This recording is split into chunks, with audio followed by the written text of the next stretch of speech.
ಅವರು ಬಸವಣ್ಣವರ ಪಾದಕ್ಕೆ ನಮಸ್ಕರಿಸುತ್ತಾ ಇಂದಿನ ದಿವಸ ನಮ್ಮ ಕಾಲೇಜಿನಲ್ಲಿ ಶರಣ ಸಿದ್ದರಾಮೇಶ್ವರ ಜಯಂತಿ ಕಾರ್ಯಕ್ರಮವನ್ನು ಹಮ್ಮಿಕೊಳ್ಳಲಾಗಿದೆ. ಈ ಕಾರ್ಯಕ್ರಮದ ಉದ್ಘಾಟಕರಾದಂಥ ಗಿರೀಶ್ ಒಡೆಯರ್ ಸರ್, ತಾಲೂಕಾ ಪಂಚಾಯತ್ ಅಧ್ಯಕ್ಷರು ಕಮಲ್ನಾಗ್ ಅವರಿಗೆ ಸ್ವಾಗತ.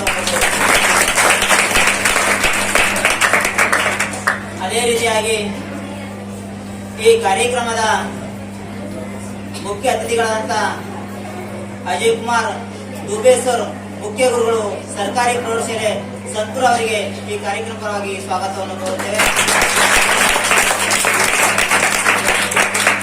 ಅದೇ ರೀತಿಯಾಗಿ ಈ ಕಾರ್ಯಕ್ರಮದ ಘನ ಅಧ್ಯಕ್ಷ ವಹಿಸಿರುತ್ತಂತ ಪ್ರಾಚಾರ್ಯರಾದಂಥ ನವೀನ್ ಕುಮಾರ್ ಉತ್ಕರ್ ಸರ್ ಅವರಿಗೆ ಸ್ವಾಗತವನ್ನು ಕೋರುತ್ತೇವೆ. ಸಿದ್ದರಾಮೇಶ್ವರ ಒಂದು ಜಯಂತಿ ಮಾಡುವ ಒಂದು ಉದ್ದೇಶ 12ನೇ ಶತಮಾನದಲ್ಲಿ ಹುಟ್ಟಿ ಬಂದ ನಮ್ಮ ಈ ಬಸವ ಕಲ್ಯಾಣ ದೂರೇನಿಲ್ಲ, ಇಲ್ಲೇ ಹತ್ತಿರ ಇರತಕ್ಕಂಥ ಒಂದು ಬಸವ ಕಲ್ಯಾಣ. ಆ ಒಂದು ನಾಡಿನಲ್ಲಿ ಈ ಎಲ್ಲ 12ನೇ ಶತಮಾನದ ಶರಣರು ಒಂದು ಅನುಭವ ಮಂಟಪವನ್ನು ಕಟ್ಟಿಸಿದರು.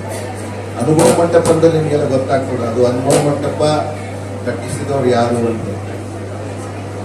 ಆ ಒಂದು ಸಂದರ್ಭ 12ನೇ ಶತಮಾನದಲ್ಲಿ ಹೆಂಗ ದಿಲ್ಲಿಯಲ್ಲಿ ಒಂದು ಪಾರ್ಲಿಮೆಂಟ್ ಇದೆ, ಅಂಥದ್ದೊಂದು ಪಾರ್ಲಿಮೆಂಟ್ ಇಲ್ಲಿ ನಮ್ಮ ಬಸವ ಕಲ್ಯಾಣದಲ್ಲಿ ನಡೆಯಿತು.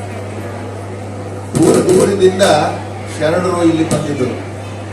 ಅಂತ ಒಂದು ಶರಣರಲ್ಲಿ ನಮ್ಮ ಹಡಪದ ಅಪ್ಪಣ್ಣವರಾಗಿರ್ಬೇಕು, ಅಲ್ಲಂ ಪ್ರಭು ಅವರಾಗಿರ್ಬೋದು, ಬಸವೇಶ್ವರರಾಗಿರ್ಬೋದು, ಅಕ್ಕಮಾದೇವಿಯವರಾಗಿರ್ಬೋದು, ಇವರೆಲ್ಲ ಬಂದು ನಮಗೆ ಏನು ನೀಡಿದ್ರು ಅಂದರೆ ಉತ್ತಮವಾಗಿರ್ತಕ್ಕಂಥ ಜ್ಞಾನವನ್ನು ನೀಡಿದ್ರು. ನಾವು ಯಾವ ರೀತಿ ಜೀವಿಸಬೇಕು ಅನ್ನೋ